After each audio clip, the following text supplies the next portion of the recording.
Fala pessoal, tudo bem? Estamos começando aqui mais um episódio do nosso podcast jurídico mais querido do Brasil, Direito com o Rafa. Boa noite a todas vocês que nos assistem aqui. E hoje eu estou do lado oposto.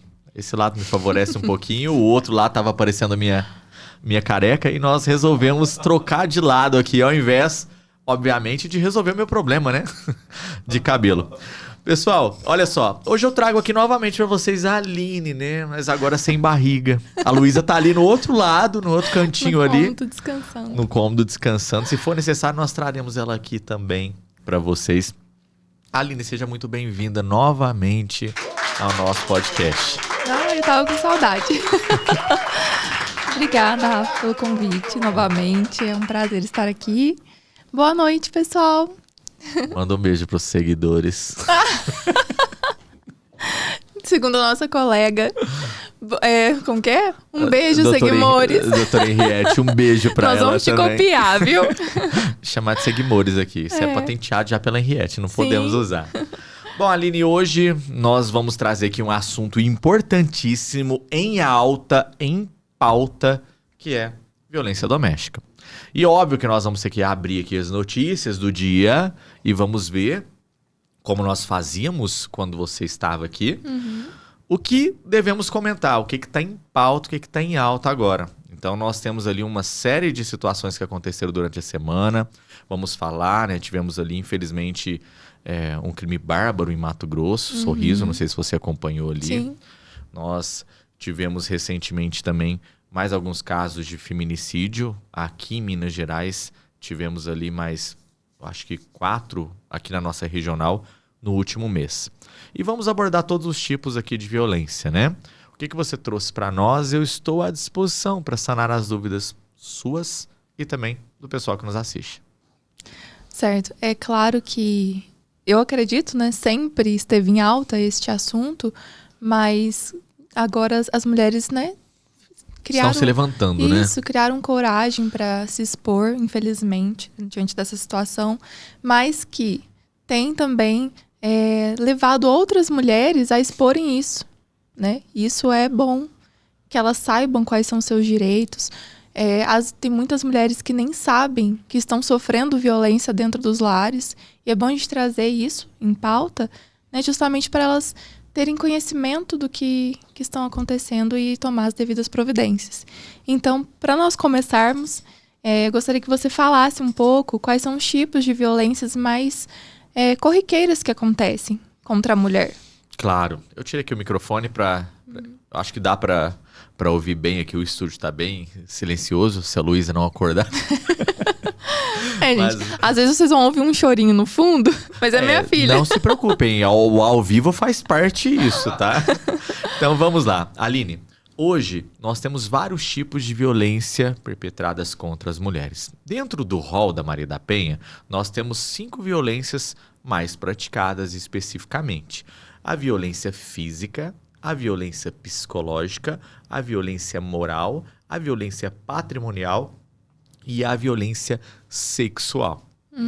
Dentro do rol da Maria da Penha, essas violências, obviamente, são aquelas que nós vemos habitualmente, e cada um desses tipos de violência tem outras 10, 15 formas ali variáveis do agressor agir.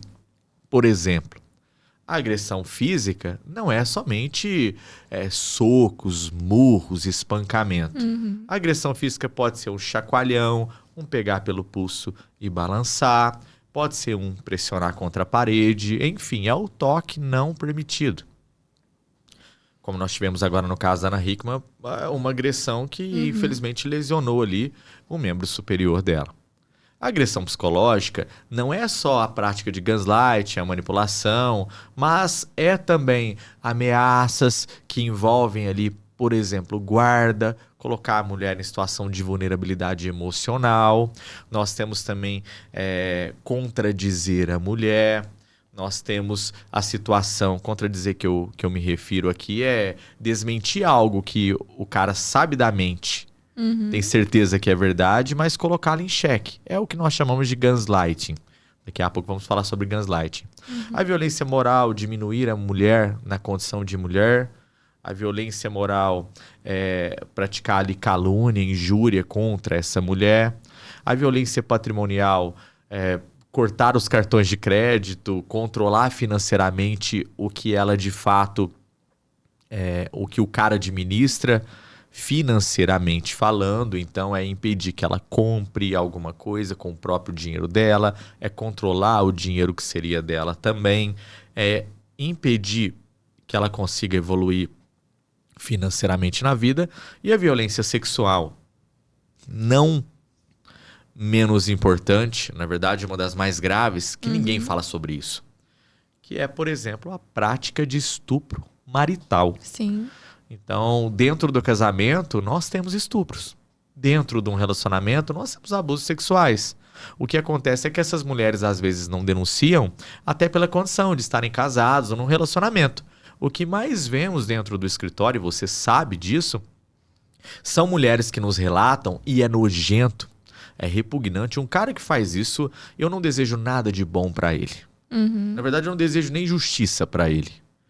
É a minha opinião pessoal. Deixo claro aqui, senão vai aparecer algum hater falando, mas é advogado e tá desejando? Sim, desejo. Porque uma pessoa que se relaciona com outra pessoa e mesmo diante da não autorização, ainda violenta, viola, abusa sexualmente da esposa, da namorada, da noiva, é uma pessoa completamente sem qualquer moral, de escrúpulo, suja. É um criminoso da pior espécie, assim como qualquer desconhecido que pratica esse crime. Mas isso acontece dentro dos lares. Isso acontece dentro do quarto do casal. Isso acontece sob a cama do casal. A mulher acorda com o cara se masturbando em cima dela.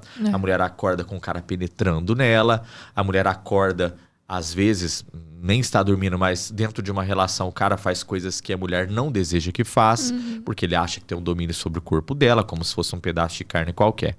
Isso acontece muito dentro da prática de violência sexual, no rol ali dos crimes, dos abusos que os agressores cometem contra as mulheres. Recentemente, posso falar porque eu saí também de um puerpério, sei o quão difícil é agora na pele, mas sobrevivi. Recentemente uma colega me procurou e no puerpério ela sofreu essa agressão sexual. Porque tem o período, gente, que a mulher ela tem que ficar se resguardando, o corpo dela passou por um procedimento, né? É um processo... Um processo, assim, nós nem conseguimos dimensionar. E o marido forçou ela a ter relação sexual. Então, isso é abuso sexual.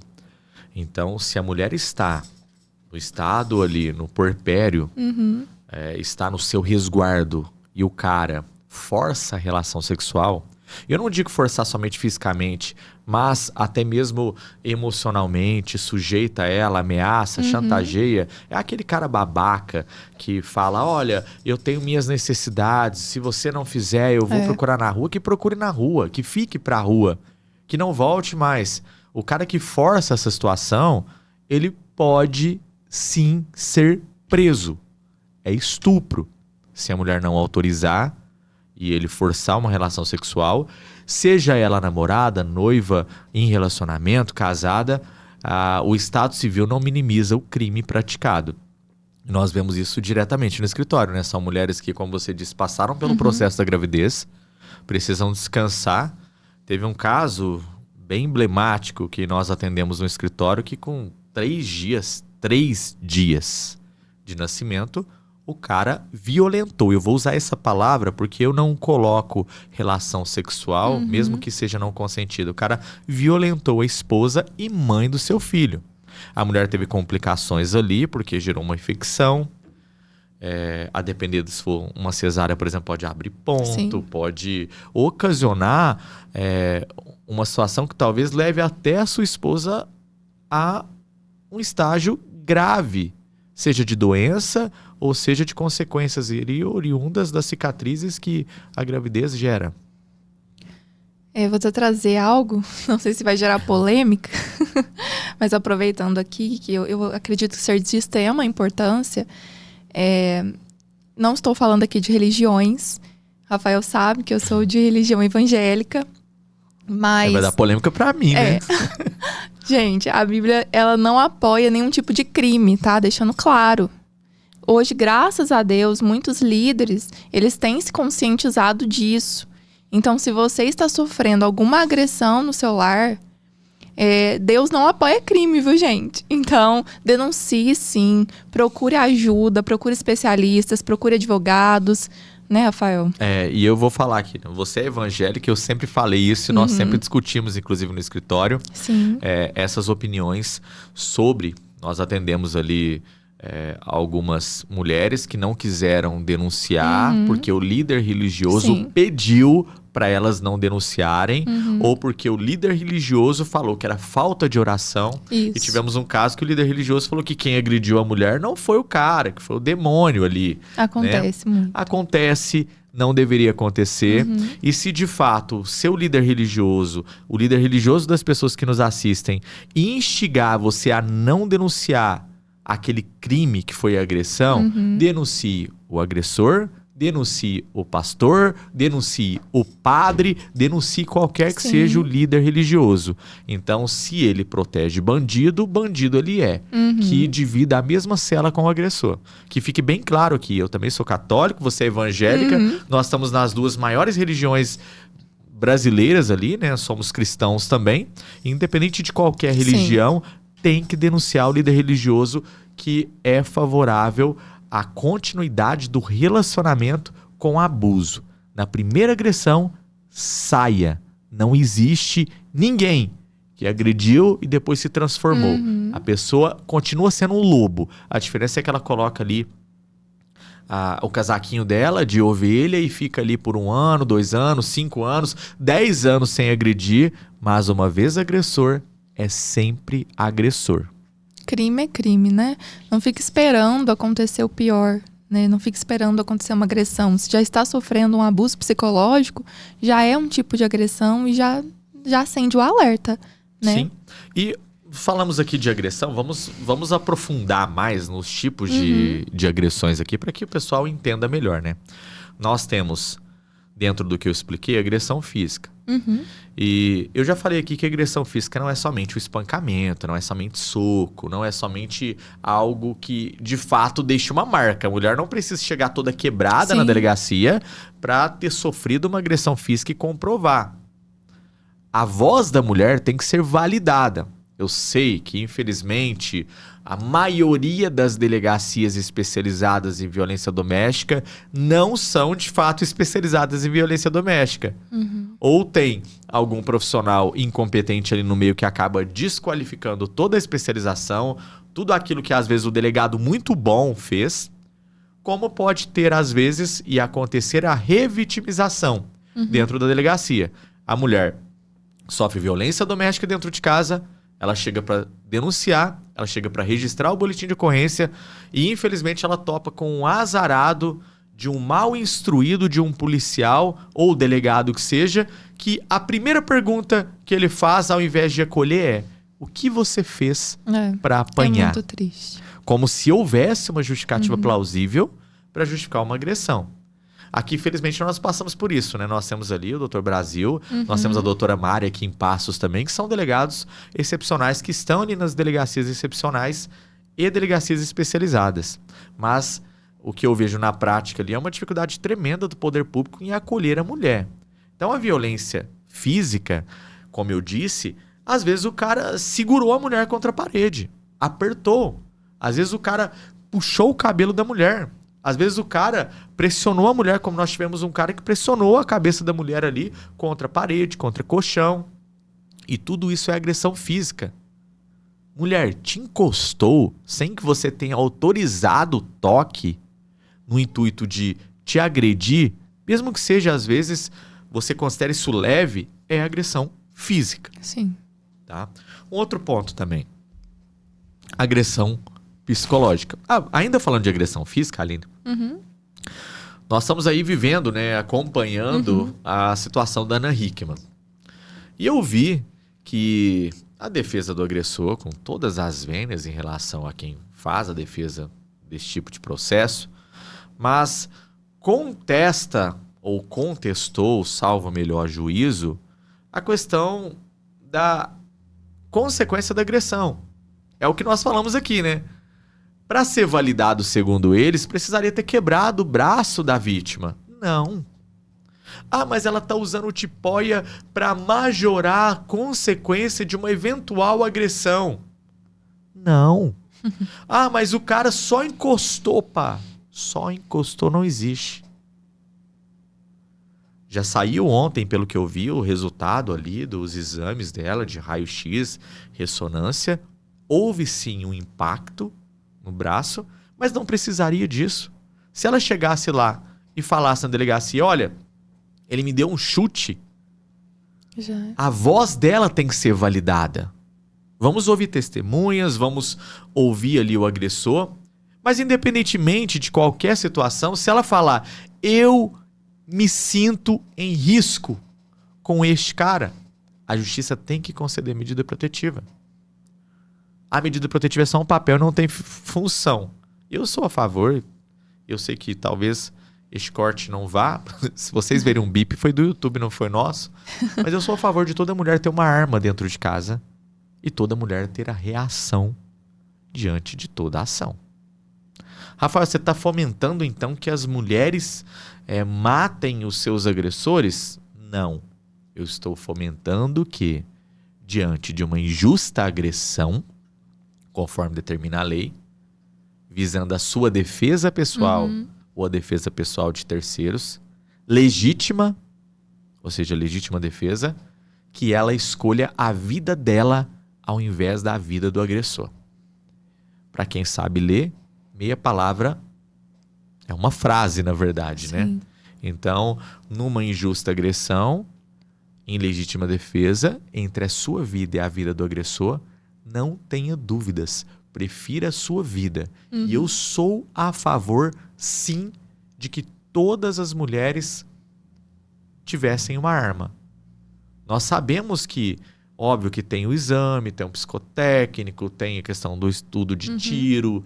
Então, a pessoa tem que estar preparada também para agir, em último caso. Mas, como eu disse, sendo este o último caso, não hesitaria. E, Rafael, mas eu não conseguiria tirar uma arma, eu não tenho dinheiro para comprar uma arma. Que seja qualquer item que você possa utilizar para ceifar, eliminar aquela injusta agressão.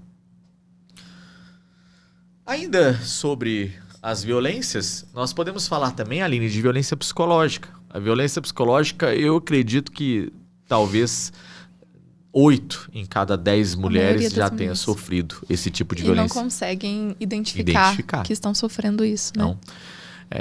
A mãe que me assiste, por exemplo, se você é mãe e me assiste, sabe quando você termina um relacionamento e o cara vira pra você e fala assim, olha, você não vai conseguir ninguém lá fora. Você tá toda acabada. Você não vai conseguir sustentar meu filho. Você não tem dinheiro. Eu tenho mais dinheiro que você. E se você largar de mim, eu pego a guarda do nosso filho. Isso é violência psicológica. Eu poderia qualificá-la até no nível maior ali, abrangendo às vezes a violência moral, mas é violência psicológica. Sabe quando o cara fala, olha, eu não vou pagar pensão, eu vou preso, mas eu não pago a pensão. E quero ver que juiz que vai me obrigar. Você vai se virar para dar conta de custear as despesas da criança. Quando o cara fala isso, e quando o cara deixa de pagar a pensão, além, obviamente, de cometer o crime de abandono material, tá lá no nosso Código Penal, a pena de 1 a 4 anos de cadeia mais 10 salários de multa, ele ainda pratica violência patrimonial. São 2 crimes que, cumulados, seriam suficientes para deixar o cara preso. E não preso por não pagar a pensão, mas preso por cometer o crime de abuso patrimonial e o crime de abandono material. Os advogados não falam sobre isso. Dificilmente você vai ver alguém falando sobre isso, porque dá um trabalho você apresentar queixa-crime, comprovar, mas essa é a realidade. O cara pode sim ser, inclusive, penalizado ali pela violência patrimonial. As tarefas domésticas também de casa, quando o cara fica forçando a mulher a fazer, isso também é um tipo de violência psicológica? Sim, claro. Eu qualificaria a violência psicológica contra a mulher em tudo aquilo que te dói na alma. Porque às vezes, eu sei que isso é pesado que eu vou falar, mas ouvindo milhares de mulheres nesses mais de 10 anos, eu senti delas que a violência psicológica dói mais do que a violência física. Dói. A maioria delas me falaram assim, chorando, tristes, nas circunstâncias ali da consulta, que preferiam apanhar do que terem passado o que passaram psicologicamente com os ex-companheiros. Então, tudo aquilo que dói na alma, tudo aquilo que te gera uma sensação de culpa sem que você tenha culpa, aquilo que faça você se sentir péssima emocionalmente, aquilo que coloca em xeque a sua sanidade mental, aquilo que, obviamente, coloca em risco o seu filho, diretamente direcionado a você, para que você reflita, é violência psicológica. É violência. É difícil apurar o judiciário? Sim. O nosso judiciário precisa melhorar muito para acolher essas mulheres vítimas de violência psicológica. Mas nós estamos acompanhando uma evolução, mesmo que leve, mas está evoluindo. Há 10 anos não se falava de violência psicológica. Não. Agora as mulheres estão tendo informações, estão sabendo que é uma violência psicológica. Até nos cuidados com o filho, né? Sim. O genitor fala, mas você deixou a criança Você não está tantas fazendo horas isso. com a fralda desse jeito, né? Não deu remédio na hora certa, fica aquela pressão. E sensação de culpa. Sim. Né? Nada dói mais, você sabe isso, você vai entender melhor isso agora. Nós ouvimos isso e já debatemos tanto, né? Mas nada dói mais numa mãe do que colocar sua maternidade em xeque.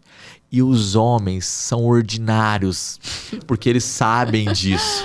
E aí o que acontece? O cara quer mascarar uma violência psicológica, ao invés de agredir psicologicamente a mulher, ao invés de colocar uma culpa injusta na mulher diretamente, o que esse cidadão faz? Ele questiona a maternidade. Ele chega para ela e fala assim, olha, você não está cuidando direito do seu filho. Olha, a fralda tá suja há X horas. Você não está dando banho no horário exato. Nossa, você deixou a criança engasgar. Você deixou a criança sem alimentação por X horas. Mãe é mãe. A própria mãe já se culpa naturalmente Sim. quando acontece algo que ela não esperava com o filho, né? Aí o cara vem e fomenta ainda mais isso, Sim, né? e mãe é mãe. Mãe tem os seus cuidados. Entendeu? Quando o cara levanta essa situação de que não há um cuidado ao filho e um levantamento injusto, porque ele sabe que a mulher cuida bem, o que acontece na prática?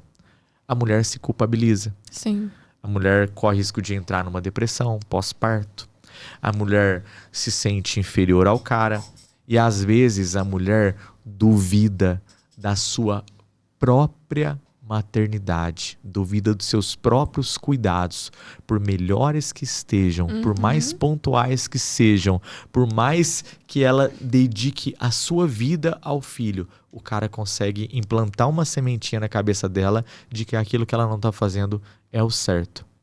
E eu acho que esse é um dos piores tipos de violência psicológica perpetradas contra mulheres, que é invalidar os seus cuidados maternos, que é colocar em xeque o que ela faz para os filhos. E a mulher, como você bem disse, ela já se culpa, sem ter culpa. Você imagina uma pessoa ficar do lado de fora infernizando a mulher com o que ela faz, como faz, quando faz e para quem faz. Eu digo sempre, e nós já conversamos sobre isso, que as mulheres que são mães, elas procuram uma validade pelo que estão fazendo. E às vezes os pequenos, os filhos, as filhas, não têm ainda o discernimento para chegar, abraçar e falar obrigado por tudo, mãe. Mas esse momento vai chegar. Pode ser que demore 5 anos, 10 anos, como eu atendi um caso que sempre eu menciono aqui, demorou 14 anos para a mulher receber um abraço do filho e falar, mamãe, você devia ter se separado do papai antes. Ele deu o abraço, foi tomar o banho dele e aquilo validou 14 anos de cuidados excepcionais, que já foram cuidados assim, ó, extraordinários. Mas a mãe precisava daquilo. E os caras simplesmente torturam psicologicamente a mãe, porque sabem que atinge, tá? Uma outra prática que você falou ainda de maternidade, que é esse invalidar o cuidado que nós falamos, né? É também o cara que, dentro da violência moral, nós temos a calúnia. A calúnia é acusar a mulher de praticar um crime que ela não cometeu. E nós temos isso quando, também na maternidade, o cara chega e acusa a mulher, por exemplo, de maus tratos. Acusa a mulher de deixar a criança em uma situação ou um cometimento de crime quando ele sabe que não aconteceu. Ontem mesmo eu atendi uma cliente que ela me relatou que o cara acusou ela de ter deixado a criança assada e chegou ao ponto de levantar uma hipótese de abuso sexual do atual padrasto. A mulher estava... Você já imagina o jeito que eu pego os clientes, porque você sabe que a gente pega clientes em estado de vulnerabilidade. A criança tem 3 anos. O cara nunca foi ao médico. Nunca participou. Foi a primeira vez que ele conviveu com a criança. E detalhe, ele não sabia que a criança tem uma patologia. Eu não vou saber explicar aqui de forma técnica, mas que quando ela toma lactose, quando ela come alguma coisa específica, então automaticamente dá alergia. E no evacuar da criança, no fazer cocô da criança, aquilo se torna uma ferida. Aquilo fica horrível mesmo. E aí, ao explicar isso para a mulher, poxa, mas você não deve se sentir culpado. A mulher já entrou na minha consulta culpada. Ela sempre cuidou. E ela sentiu que ela não deu o cuidado adequado por algo que não foi ela que deu para a criança se alimentar. O cara deu, a criança teve reação alérgica, o cara tinha um manual do que ele podia dar e não dar. Nem leu, né? Nem leu. Entendeu? Isso acontece com frequência. Então, violência moral também é caluniar, injuriar, diminuir a mulher na condição dela de gênero mesmo. Ah, você não vai conseguir outro emprego porque você é mulher, veja eu. Ah, você só tem que trabalhar em serviços domésticos, ficar em casa. Isso tudo é prática de violência moral. Nós sabemos que em casos assim, geralmente o pai procura o conselho tutelar para, né, informar que a mãe não está cuidando adequadamente da criança, que a criança está sofrendo maus tratos e afins. Como que a mãe deve proceder em relação a isso? Se de fato o conselho tutelar procurar averiguação sobre isso. Quando o cara denunciar a mãe no conselho tutelar, a mãe tem que ficar tranquila no primeiro momento, porque é óbvio que o conselho tem que averiguar as denúncias. Então, se o cara chegar com elemento de prova, fotos, vídeos de agressão, aí, obviamente, o conselho tutelar vai tomar uma medida extrema em caráter liminar. Agora, se for só encheção de saco, como é 90% dos casos, que o cara quer atazanar a mulher, então ele vai no conselho tutelar e faz uma falsa denúncia, fica tranquila. O conselho tutelar vai te chamar, você pode ir tranquilamente no conselho tutelar, não precisa chamar advogado, e relate o que aconteceu. Eu dou uma dica. Grave o seu relato. Entendeu? E peço uma cópia, obviamente, do que você está assinando. Se não tiver oportunidade de gravar, ou se o conselheiro for ali bem profissional mesmo, ele vai ler o que você relatou e você vai assinar e não precisa nem da gravação. Mas o procedimento é ir até o conselho tutelar, apresentar as provas e relato de que aquilo é uma mentira, e depois você pega a cópia integral desse prontuário, desse atendimento, desse processo que iniciou no conselho tutelar e guarde para você. Porque a prática de falsa denunciação de maus tratos é crime, é calúnia. Você pode acionar criminalmente o pai por ter feito a falsa denúncia, e você vai arquivar aquele processo para, numa situação hipotética, se ele te acusar novamente de alienação parental ou entrar com um processo judicial contra você, você demonstrar ao juiz, poxa, esse é o cara aqui, ó, que já fez 1, 2, 3 denúncias falsas, e aí o cara já entra queimado no processo judicial. Mas as mães têm que ficar tranquilas. Conselho tutelar não é esse monstro de 7 cabeças que todo mundo taxa, não. Tá? Muitas se desesperam, né? Eu sei que tem algumas situações que o conselho tutelar faz que não é atribuição do conselho tutelar. Aí, se isso acontecer e se esse for o caso, você procura um advogado. Porque tem coisas que conselheiros fazem que não devem fazer porque não são atribuições do Conselho Tutelar. A gente vai ter um podcast aqui, vamos falar só sobre o Conselho Tutelar. Vamos ver se a gente traz uma conselheira aqui para orientar melhor essas mamães também. Nós sabemos também que muitas mulheres elas sentem medo de fazer a denúncia, né, contra a violência que ela sofreu por questões dos filhos. Perder guarda, vou ter que sair do lar, como que vai ficar o meu filho, para onde eu vou. De fato, existe, elas precisam sentir esse medo? De forma alguma, a mulher não precisa ter medo de perder a guarda ao denunciar uma medida protetiva. Eu sei que rola aquele medo, porque, como eu disse, às vezes as delegacias não têm o acolhimento, não explicam de forma pontual para elas. Eu já vi mãe que teve medo, por exemplo, de não dar nada no processo de Maria da Penha e isso se voltar contra ela. Não, denuncie. Se você acha que está em risco, denuncie. Peça medida protetiva. Procurem ajuda. Isso não tem absolutamente nada a ver com a guarda. O fato do cara ter dinheiro, o fato do cara morar numa casa melhor e às vezes você precisar sair dessa casa, o fato do cara ter conhecidos, influência, como eu sei que muitas mães têm, isso não significa nada no processo que envolve guarda. O seu filho só precisa estar em segurança e o filho só precisa, obviamente, ter o básico. Então, Rafael, saímos de uma mansão e vamos morar num apartamento de 60 metros quadrados. O pai vai tirar a guarda de mim porque eu saí do conforto? Não. Não vai. Seu filho não está em risco.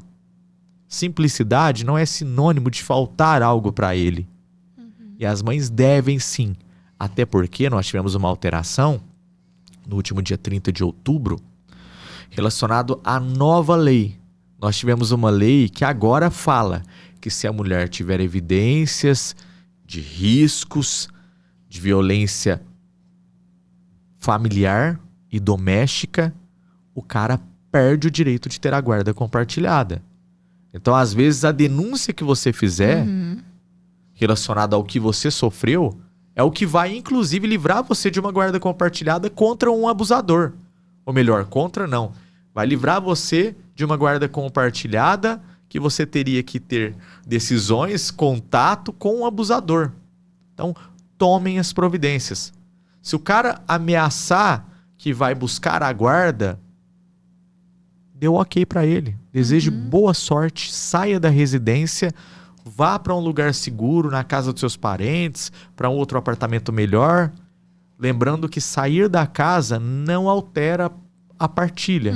Ou seja, a mulher que sai da casa por violência doméstica, por qualquer que seja o motivo, não vai perder a casa porque saiu dela. E se você não quiser sair da casa, basta você pedir para o seu advogado e ele vai tomar as providências cabíveis para tirar o agressor do lar que você reside. A justiça pode determinar que o agressor saia da casa para que a mulher e a criança permaneçam até que as questões jurídicas sejam resolvidas. Era até minha próxima pergunta. Se existia essa medida para o agressor sair ao invés da mulher e a criança. Né? Tem, nós podemos pedir o afastamento do lar. Quando o cara agride a mulher, seja uma agressão física, psicológica, patrimonial, moral, sexual, enfim, e a mulher procura o auxílio da justiça, já na delegacia ela pode obter uma medida protetiva. E se de fato ela não tiver para onde ir, aquele for o lar de referência da criança também, e o cara não quiser sair da casa, a mulher pode buscar o auxílio jurídico para obter um afastamento do lar, que normalmente isso já vem na medida protetiva, para que o cara saia da residência até que as coisas sejam solucionadas. Rafael, mas e se a mulher denunciar falsamente? Ah, não vem com essa história. Isso a gente vê todo dia no hater. É homem. Quem levanta hipótese de mulher? Tem mulher salafraia? Tem. Nem sei se diz essa palavra, mas tem. Tem mulher mais ordinária do que o pior dos homens que a gente conhece. Tem mulher que levanta acusação falsa? Tem. Tem mulher que forja Maria da Penha? Tem. Tem mulher que pede medida protetiva sem ter qualquer tipo de abuso? Tem. Mas são as exceções das exceções das exceções.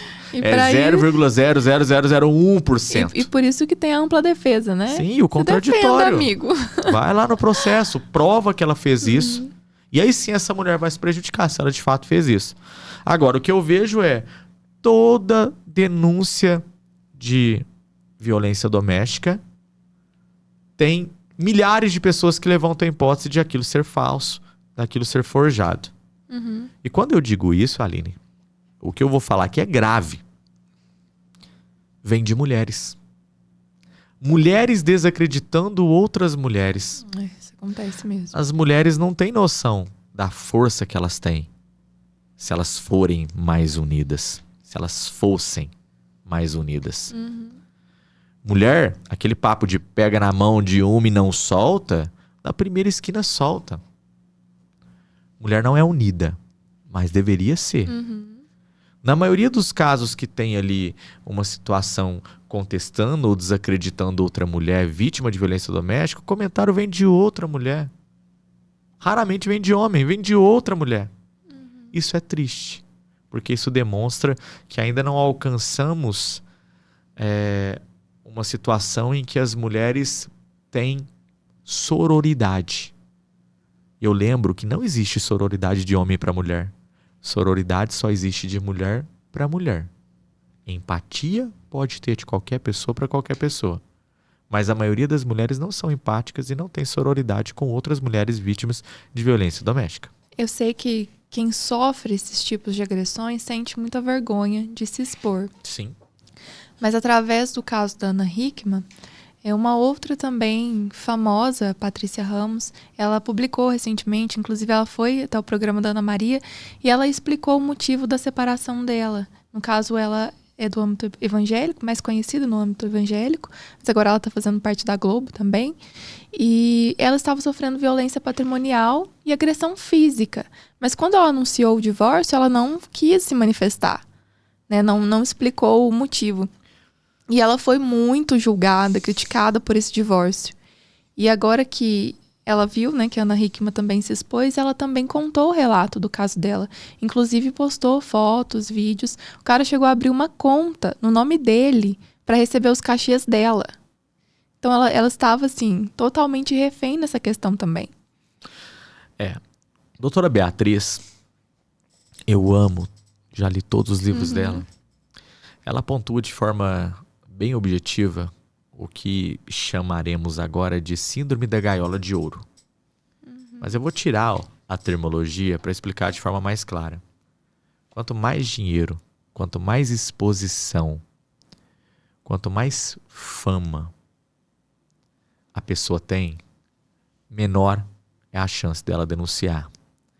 Porque, infelizmente, ela coloca na balança a exposição negativa, o que isso resultaria para a carreira, o que isso resultaria para a família, como você bem mencionou, a questão religiosa, para a igreja, como ela seria vista. Ela não, às vezes, manifesta, ela apanha em silêncio. E esse, infelizmente, é um dos piores tipos de agressão, porque a mulher não busca o socorro, com medo de criar um alarde que vá prejudicá-la perante a família, que às vezes vê o agressor ali como um Deus na terra. Sim. Perante o pastor, que às vezes vê o agressor ali como uma pessoa totalmente religiosa, incapaz de fazer aquilo.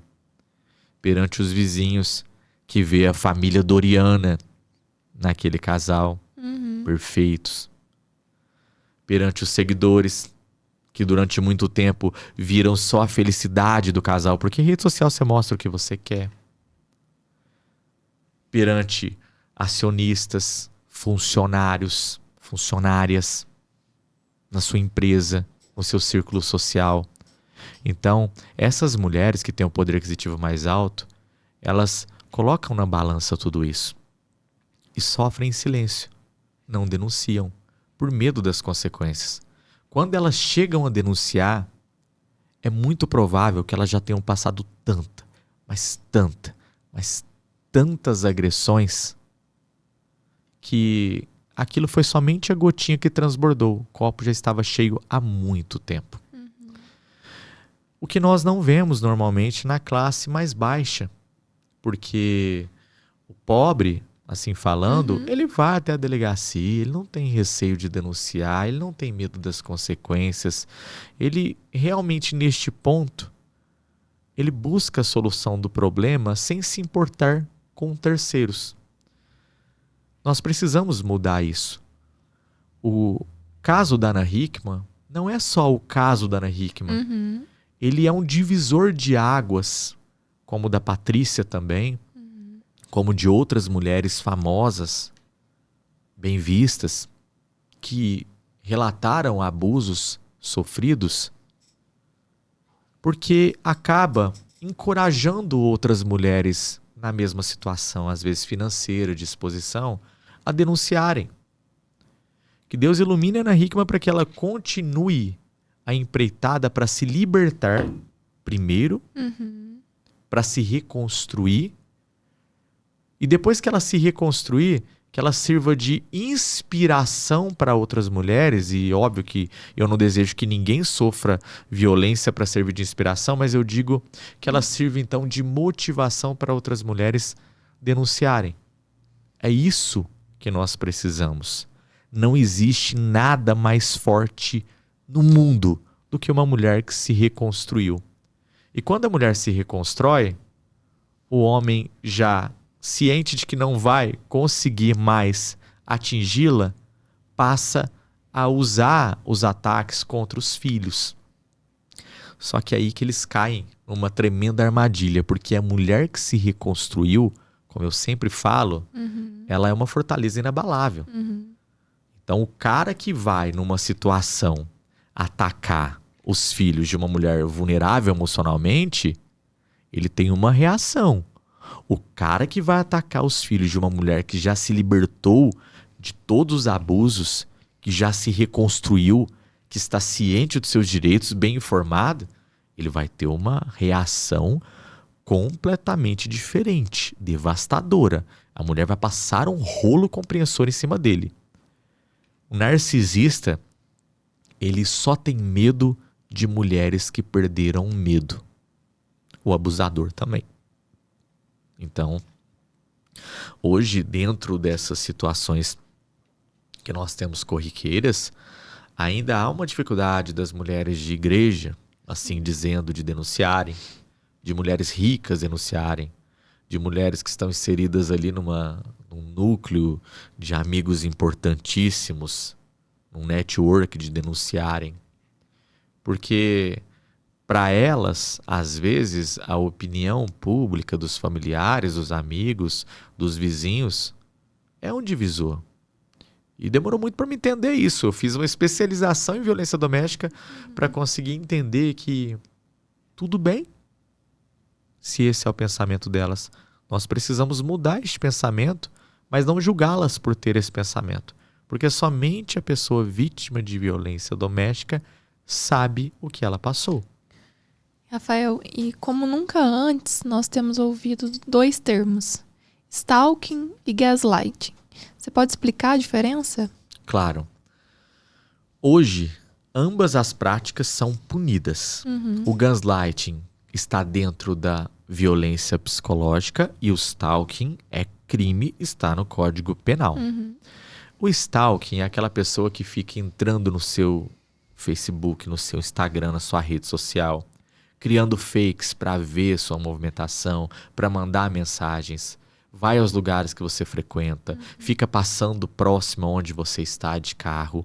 E não interessa se ele te aborda ou não, mas interessa se ele está te perseguindo, se ele está te acompanhando, se isso está te incomodando.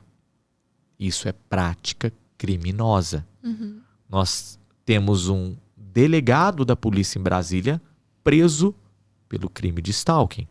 E ele utilizou a estrutura da Polícia Civil, segundo os noticiários, para perseguir a mulher. Inclusive, usou sistemas e softwares de mais de R$1 milhão para conseguir obter a localização da mulher. Então, stalking é crime. Se a pessoa está te importunando em todas as redes, no dia a dia, no local de trabalho, procure a justiça e denuncie. Peça uma medida protetiva e entre numa empreitada jurídica para esse cara ser punido criminalmente. Agora, o gaslighting. O gaslighting é nada mais, nada menos que é a manipulação emocional da mulher. E o cara faz isso muito bem, culpabilizando ela, fazendo com que ela acredite em algo que inicialmente não acreditava, através da manipulação emocional. Deixa eu te dar um exemplo prático de gaslighting. O cara te traiu.